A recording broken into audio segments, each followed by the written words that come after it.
Chapter 3. A Future Revealed.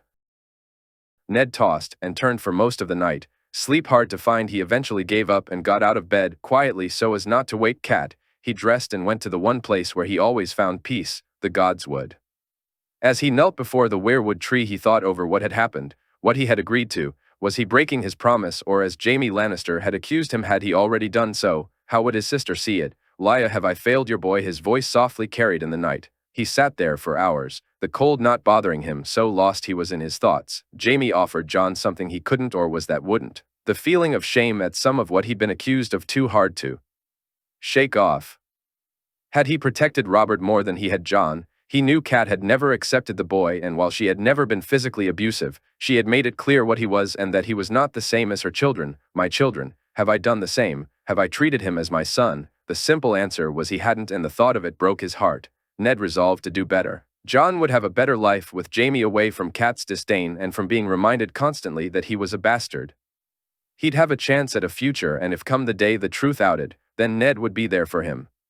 He left the God's Wood and went to the only other place he felt peace, the crypts, walking past the statues until he found hers. The fierce little sister he loved so much. He looked up at the likeness. The sculptor had tried his best, but no statue could ever capture the light that shone in Lyanna. No sculptor was talented enough to capture the love of life she exhibited. He looked up at her face, the face that haunted him most nights, and he smiled. You'd be so proud of him, Lia. Kneeling down, he began to dig at the base of the statue, moving the dirt aside until he found what he was looking for. The box looked exactly as it had when he found it in the tower so many years earlier. The three-headed dragon entwined, holding a blue rose in its talons, wiping the dust from the wood, made the image come to life as if it had just been painted yesterday. He opened the box and checked its contents. Once he was sure they were all there, he moved behind the statue and opened the base to find the other object, long and slim and wrapped in a sheet. He took it and the box and headed back inside. Jon woke up earlier than usual. He quickly dressed and left the room, figuring he'd have a little time to train before breaking his fast. As he walked towards the training area, he saw a figure enter through the opposite door. Moving closer, he saw it was his father carrying something in his hands. He almost shouted out a hello until he saw his father's face, which made him reconsider. His father looked as if the last thing he wanted was to be spoken to. So Jon left him be and continued on his way. Jaime could get addicted to porridge and honey. What had started firstly as a warm meal to break his fast on these cold northern mornings had quickly become something he would make sure would be served in Casterly Rock from now on. He decided to have a second bowl, and as he motioned to the serving girl to bring it in, he saw Jon enter the room, sweat running down his brow. He looked as if he'd been training yet again. Jaime admired his dedication. Not every young lad would put in a training session before breaking their fast. He motioned the young lad over, deciding he'd like some company while eating the second bowl of porridge, and besides, the boy would no doubt eat on his own. Otherwise, Lord Jaime, sit down, lad, break your fast with me. Jon looked pensively at him before looking around the room. After a moment, and obviously finding whatever it was he wanted to find, he sat down. Were you out training again, lad? Lord Jaime, I was. Good lad, the more you apply yourself the better you'll become. In no time at all you'll be taking victories from everyone, even from me. Jon smiled a full smile at him before shaking his head. I doubt that, my lord. Everyone knows you're the best swordsman in Westeros. Not even Ser Barristan can beat you. I've no chance. True, lad. Right now you've no chance. But mark my words. One day you'll be taking victories from me and everyone else. Then you'll be the best swordsman in Westeros. Jon looked at him with awe, the smile on his face even bigger than before. Jaime nudged him on the shoulder, making him laugh out loud as the serving girl brought the porridge and Jon's plate filled with sausages and bacon. The two of them tucked in, talking and laughing with each other as they ate. And then Jerian came in, his breeches around his legs, shouting, "Where is the little sod?" Jon was curled over, tears falling from his face as Jaime shared stories of the adventures he and Tyrion got up growing up in the Rock. Jaime too couldn't stop himself from laughing as he looked at the boy. He turned to drink some of the warm milk he washed his porridge down with, and when he turned back to Jon, he saw the laughter had stopped. The smile had disappeared, and instead Jon was looking down at his empty plate, a look of worry on his face. Jaime wondered what had happened to change the mood so quickly. Looking around, he saw Ned and Kat enter the hall, the scowl on the Trout's face quickly explaining Jon's sudden mood change. Don't worry, lad, soon you won't have to deal with her pettiness anymore. Later that day, Jaime headed to Ned's Solar. Stark wanted to see him before they told Jon about Jaime's offer. He walked past the guard who opened the door as he got there. Clearly he was expected. Sit down, Lord Jaime, there are things we need to discuss. Jaime took the offered seat, worried that perhaps Stark was going to backtrack. Perhaps he was going to call his bluff. Jaime had admitted he cared for Jon's welfare. Had he said too much? Was Stark now sure he'd never reveal the secret and was going to refuse to allow Jon to leave? Before I speak to Jon, there are some things we should clear up. Very well, Lord Stark. Call me Ned. This Lord nonsense gets tiring when it's only the two of us speaking. First name status. Aren't I special? Jaime quipped. Damn it, Lannister, I'm trying to be civil. Very well then. Ned, the smirk still on his face, clearly annoying Stark. There are things that belong to Jon, things his mother kept for him, things I may not have ever given him if we hadn't spoken. What things? I never meant for Jon to be treated differently. It was never meant to be like this. A confession time, is it, Lord Stark? Very well, confess away. I'll listen if I must, just as long as this leads to me leaving with Rhaegar's son. I'll put up with your inane drivel, if that's the price. At first it helped the story. What woman would love her husband's bastard? It was to be expected that she'd be distant, even that she may be mean to the lad. Oh, she'd never touch a hair on his head, but I let it go on because it kept him safe. Jaime sighed. But I suppose I never thought how badly it'd affect Jon. Of course you didn't. What you said, you was right. I put Robert's reign over my nephew. I did it to protect Jon, but you're right, I did it for Robert as well. I still think it's too dangerous for Jon to make a claim, but it should never have been my decision to make once I decided not to claim for him. Ned stood from the table and walked to the back of the room. He returned carrying a box and something wrapped in a sheet. Laying them out on the table, he looked at Jaime and pointed towards them. Jon's birthright. Jaime looked from the table to Ned. After receiving a nod, he reached over and opened the box. Inside he found some papers, a piece of material wrapped around a round object and a golden harp. Is this? It is. This is Rhaegar's harp. It is. Jaime looked at the harp with reverence on his face.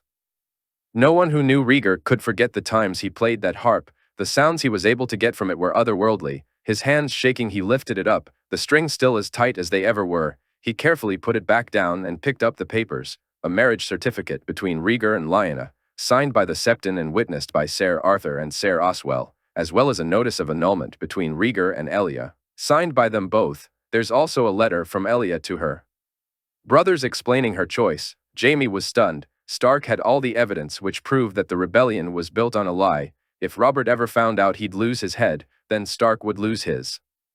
The other two are Jon's birth announcements, one for a girl and one for a boy. They hadn't been sure, so they went with both. Jaime looked at the documents. We hereby announce the birth of our son, Jaehaerys Targaryen, second in line to the throne after his brother Aegon, signed by his parents Rhaegar Targaryen and Lyanna Targaryen, witnessed by Ser Gerald Hightower, Ser Oswell Went, Ser Arthur Dane. The other document was pretty much the same except for it being for a Visenya. Jaime placed the documents back in the box and took the material-wrapped object in his hand. The heaviness of it surprised him, and he looked up to see Stark wipe a tear from his eye. Lya's maiden cloak. Jaime nodded, understanding how difficult it must be for Ned to look at the cloak given what happened. He unwrapped it and almost dropped what it was covering. He had never seen one before, never even knew anyone who had, but it was clear as day. He was holding a dragon egg. The white swirls with flecks of blue shone in the small solar, and Jaime turned it over and over, looking at it in amazement. As he did, he noticed a small letter fall from the beneath where the cloak had covered the egg. He looked at it and at Stark. What's this? I don't know, I've never seen it before. He picked up the letter and saw one word written on it, Jaehaerys. He handed it to Ned, who looked at it before smiling. Lya's handwriting. They looked at each other, coming to a silent conclusion. This was not for them, it was Jon's, between him and his mother, and they would leave it to him to open it eventually. Jaime wrapped the egg back in the cloak, placing both things back into the box. He made sure he got everything inside before closing the lid. Then he looked at Ned, who was handing him the final object, something long and skinny and wrapped in a sheet. Wait, no, that wasn't a sheet, that was a banner, a specific banner. That was Rhaegar's personal banner, the three-headed dragon holding a sword in one talon and a harp in the other. Taking the object from Ned, he unwrapped it quickly, excitement building in his chest based on what he'd found so far. He almost dropped it when he uncovered it. This can't be. It is though, isn't it? That's Stark's sister, all right. How, where, how, I don't know. All I know is that it was left in the tower with the box. Jaime couldn't believe it. The sword was the stuff of legend, wielded by Visenya, by Daemon the Rogue Prince, by Bloodraven, and by Aemon the Dragon Knight, the very epitome of what a Kingsguard was supposed to be. The papers proved Jon's legitimacy. The dragon egg was incredibly valuable. The harp, letters, cloak and banner were ties to Jon's parents, but Jaime was and always will be a swordsman first and foremost, and Dark Sister was to him something tangible, something real. Something he would have wanted if he was Jon, and now it would be Jon's. Jaime couldn't keep the grin from his face. He'd turned Jon into the best damn swordsman ever, a man worthy of the blade he'd carry. Jon was worried. He'd been caught again. The first time Lady Catelyn had made it clear he was to keep away from nobles like Lord Jaime. But the thing was, Jaime wasn't like other noble lords. He was different. He didn't look down on Jon like they did. He talked to him, listened to him, he even sparred and trained with him. When Jon was with Jaime, he didn't feel like a bastard. He felt like a trueborn son. He felt the way he thought Robb must feel when lords speak to him, when they compliment him. No one ever bothered to make Jon feel like that, but now he had ruined it. He'd been warned and got caught, and now his father wanted to see him. Jon hated disappointing his father more than anything in the world, and now he'd done it twice in 2 days. "Here you go, lad. Your father's waiting for you inside," Ser Roderick said as he motioned for him to enter the solar.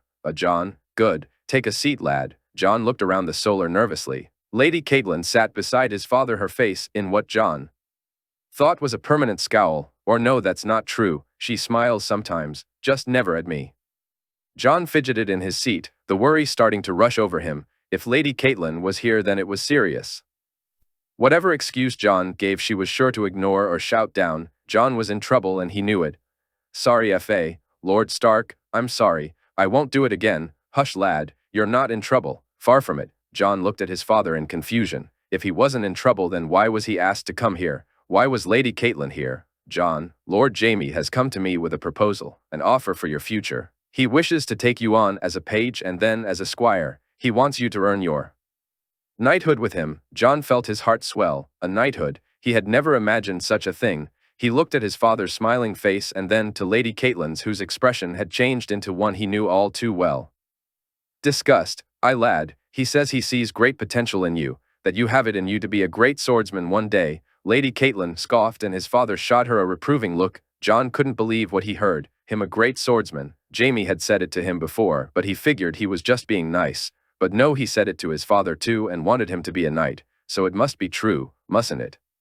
"It'll mean you leaving Winterfell, though. You'd have to travel back with Lord Jaime when he departs, so you can take up your duties." Jon looked between his father and Lady Catelyn again, the words entering his head as he noticed the expressions on both their faces. His father looked sad while Lady Catelyn had a smile on her face.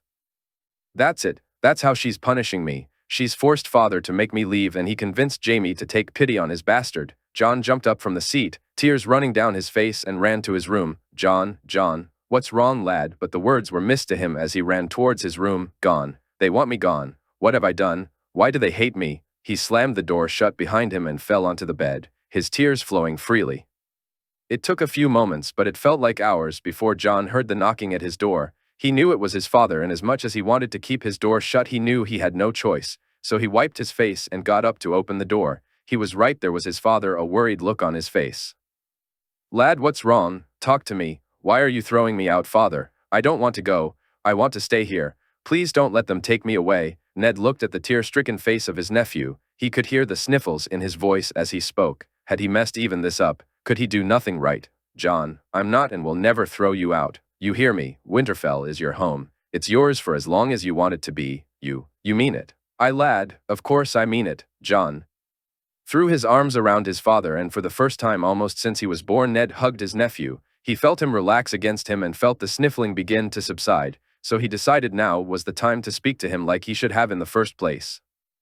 Having Cat there had been a mistake, he saw that now, but he thought the idea would have pleased Jon. Had he misread things? He needed to find out. "Jon, the offer from Lord Jaime is real." He felt his nephew stiffen against him. "He really does think you have the potential to be a knight and would like the chance to train you. This isn't about throwing you out. This is a real opportunity for you, Jon. But if it's not what you want, then that's fine. I only want what's best for you, but I'd have to leave, wouldn't I?"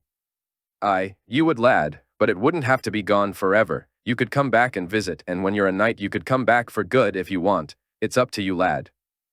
Ned helped him over to the bed. Settling him down, he gave him his warmest smile, pleased to see Jon return it. He tucked him in and ruffled his hair, getting a small pout that reminded him so much of his mother it hurt. He sat down on the bed beside him. "Listen, why don't you sleep on it, okay? Have a word with Lord Jaime in the morning and then decide what you want. If you want to go for it, then do it, and if you want to stay, then do that. No one will force you to do anything you don't want, Jon.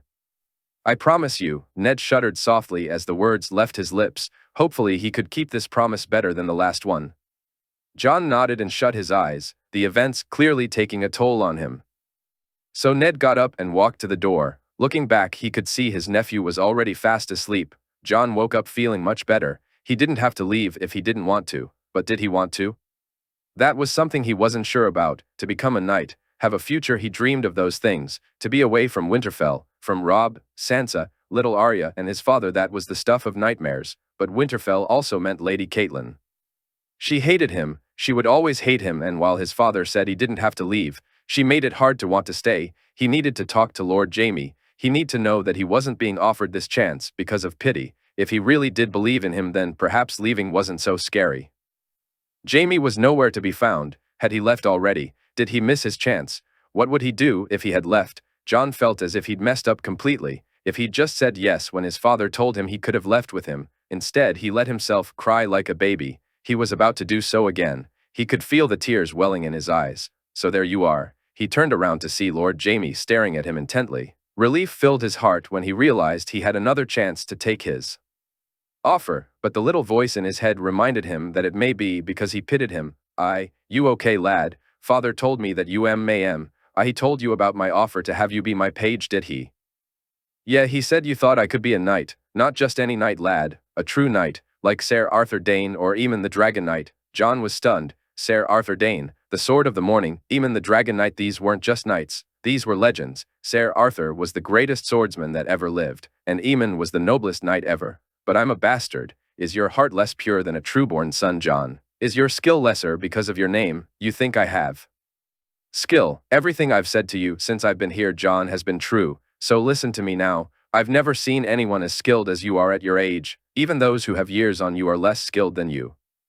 So, young man, what do you say? Do you have it in you to prove them all wrong, to show that you're not just good, but that you can be better than all of them? Will you be my page, Jon Snow? Jon looked at him. He saw the truth in his eyes. He meant it. It wasn't pity or trying to find favor with his father. He was the White Lion of Casterly Rock. Why did he care what wolves thought of him?